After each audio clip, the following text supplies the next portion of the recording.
Hi, it's me again with CorelDraw tips and tricks. I made a video on this the other day and I just started kind of playing around it using back minus front. So what we're going to do, we're going to hit P and put it in the center of the page, and the thing is 10 inches big, so I'm going to make my nudge factor 5. And by moving it up 5 inches, now this is the center of the page. We're going to go ahead and turn in indexing lines and you can see it. But what we need to do is grab this thing and Control D and make a duplicate, and then alternate C to put the rotation to there and rotate it 90 degrees.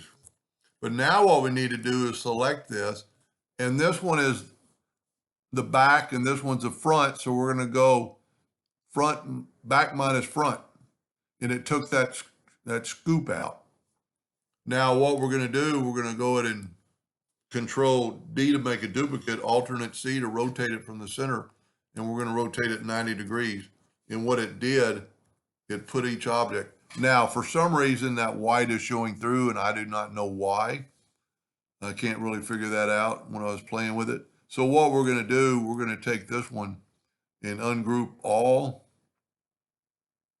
or at least ungroup, and we're going to take this item right here, and let's see what it looks like. And for some reason, the white just shows up. So what we're going to do is take this and left click, right click, and then take our Smart Fill tool, set on black, and just fill that in.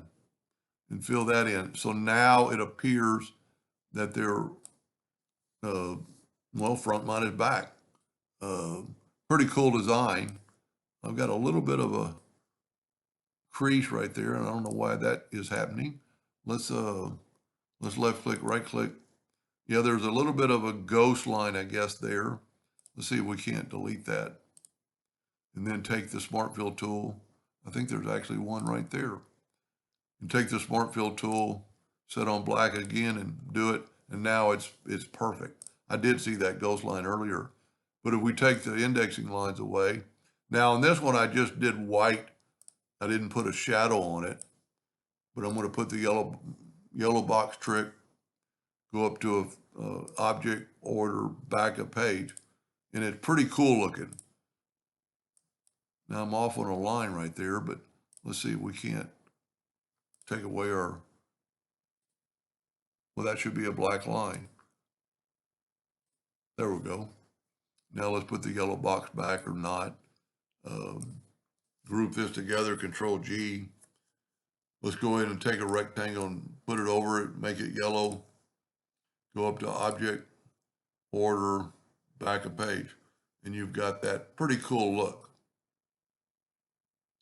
Anyway, I hope that helped a little bit. Thank you for watching.